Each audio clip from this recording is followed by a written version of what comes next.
Foundation के तहत Congress party ने आज सामाजिक न्याय सम्मेलन आयोजित किया है, जिसमें राहुल गांधी से लेकर तमाम बड़े वक्ताओं ने अपने वक्तव्य रखे। सामाजिक न्याय के ऊपर ये पूरा कार्यक्रम था।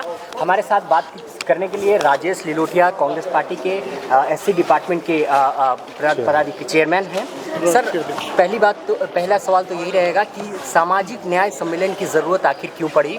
सामाजिक न्याय ये टर्म तो पहले समाजवादी पार्टी या इस तरह की पॉलिटिक्स करने वाले लोग करते थे। नहीं, ऐसा नहीं है। पिछले 10 सालों में भारतीय जनता पार्टी के शासन में जो देश के अंदर अन्याय किसानों के साथ हुआ, महिलाओं के साथ हुआ, नौजवानों के साथ हुआ, SC, ST, OBC माइनॉरिटी के साथ हुआ, हर वर्ग को प्रताड़ित किया गया। तो पिछला जो 10 साल था वो अन्याय काल था, जिसको ये अमृत काल बोलते हैं भारतीय जनता पार्टी के लोग। राहुल गांधी जी ने जब लोगों की तकलीफ़ें सुनी तो लोगों के बीच में जाने का फैसला किया। भारत जोड़ो यात्रा के माध्यम से, भारत जोड़ो न्याय यात्रा के माध्यम से लाखों करोड़ों लोगों ने संपर्क किया और जो अपना दर्द था राहुल गांधी जी के साथ साझा किया। बहुत सारे कांग्रेस के लीडर्स के साथ में इंटरेक्शंस जब हुए तो उन्होंने साझा किया।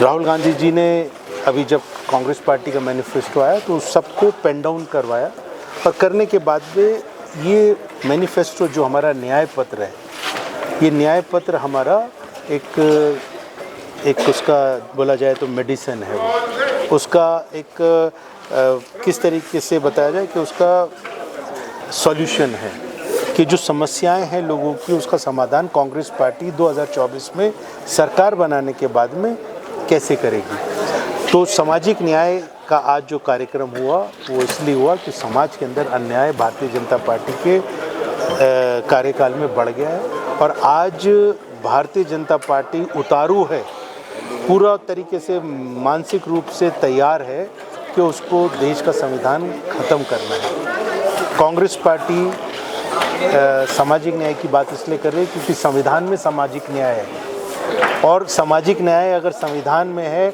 और हम सामाजिक न्याय की बात कर रहे हैं तो इसका मतलब हम संविधान को मानने वाले लोग हैं। अभी मैं आपके कांग्रेस पार्टी के मैनिफेस्टो को ही अपने बैग में ढूंढ रहा था। हमने कई बार पढ़ी उस मैनिफेस्टो को।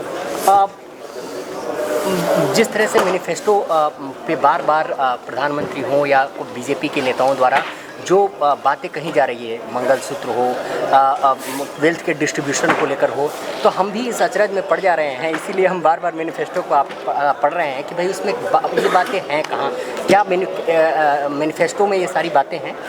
मुझे खुशी है इस बात की कि आप एक नौजवान हैं जो चौथा स्तंभ है देश की डेमोक्रेसी का, उसका एक स्तंभ है आप।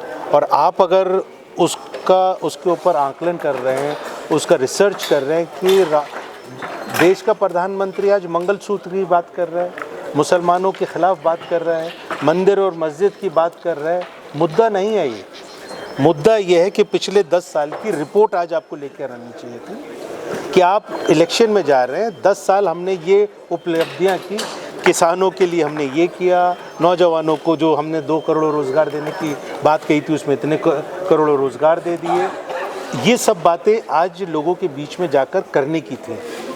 ये मुद्दा नहीं है कांग्रेस पार्टी का मैनिफेस्टो कि हमारा मैनिफेस्टो है, हम सरकार में आएंगे, हम ऐसा करेंगे, हमने बोला ये हमारा विजन पेपर है। आपकी रिपोर्ट कार्ड क्या है वो बताइए और आपका विजन क्या है वो लोगों को बताइए। तो इसके अंदर देश का प्रधानमंत्री, इसका मतलब ये है कि उनको अपना हार नज़र आ रही है, उनको मालूम चल गया कि उन्होंने लोगों के लिए जो वायदे किए थे वो पूरे नहीं किए और लोग आज इस बार मुंह तोड़ जवाब देंगे। एक आखिरी सवाल रहेगा सर कि कांग्रेस पार्टी, जैसा कि आप दावा कर रहे हैं कि सरकार में जब आएगी तो लोग ये ज़रूर जानना चाहेंगे कि SC, ST और अल्पसंख्यक वर्ग के लोगों के लिए कैसे सामाजिक न्याय करेगी कांग्रेस। क्या देखिए, वो एक डिटेल्ड है, पूरा हमने डॉक्यूमेंट बनाया, लेकिन एक छोटा सा बता देता हूँ। सबसे इम्पॉर्टेंट चीज़ है बैकलॉग। पिछले 10 साल के अंदर बैकलॉग पूरा नहीं किया गया। जितनी भी अभी वैकेंसीज़ हैं उसको हम पूरी तरीके से सुनिश्चित करेंगे कि 1 साल के अंदर अंदर जो हमारे मैनिफेस्टो के अंदर है, बैकलॉग को पूरा करेंगे, उसको भरेंगे। दूसरा, जो SC ST के जितने स्टूडेंट्स फॉरेन कंट्री में जाते थे, उसके लिए हमारा एक बाकायदा बजट था, उसका 50% इन्होंने रिड्यूस कर दिया। हमने बोला है कि बाहर भेजने के लिए लोगों को हम स्कॉलरशिप देंगे, उनकी स्टडीज़ को सपोर्ट करेंगे, हॉस्टल्स बनाएंगे, अंबेडकर जी के नाम पे लाइब्रेरी बनाएंगे। जो SC ST सब प्लान है, बहुत महत्वपूर्ण चीज़ है, वो उसका एक इंश्योर करेंगे कि हम कि उसका कानून बनाया जाए, और वो जो डेवलपमेंट है सिर्फ SC सब प्लान में, ST का सब प्लान के अंदर वही खर्चा वहाँ पर हो, ना कि वो पुल बनाकर, सड़क बनाकर और या कुछ ट्रांसपोर्ट के चीज़ों को लाकर वो करने से हमारे को भला नहीं होगा। हम सीधा अपना डेवलपमेंट डायरेक्ट तौर पे चाहते हैं। SC STs के और दूसरा एक सबसे इम्पॉर्टेंट चीज़ है कि जो स्टूडेंट्स के ऊपर एट्रॉसिटीज़ हो रही हैं एजुकेशनल इंस्टीट्यूशंस में, वहाँ पर हम ये कानून बनाएंगे, रोहित वेमुला एक्ट, कि जिससे उनके ऊपर अत्याचार रुके और ना हो। पिछड़े वर्गों के आर्थिक समृद्धि के लिए SC STs को ठेकों में भी प्रायोरिटी की बात बिल्कुल की गई है। बिल्कुल। तो ये जानना चाहेंगे लोग कि जो बड़े ठेके हैं, क्या उसमें भी हर चीज़ में हिस्सेदारी, राहुल गांधी जी कह रहे हैं जिसकी जितनी जनसंख्या भारी उतनी उसकी हिस्सेदारी, उसको हम क्रियान्वित करेंगे।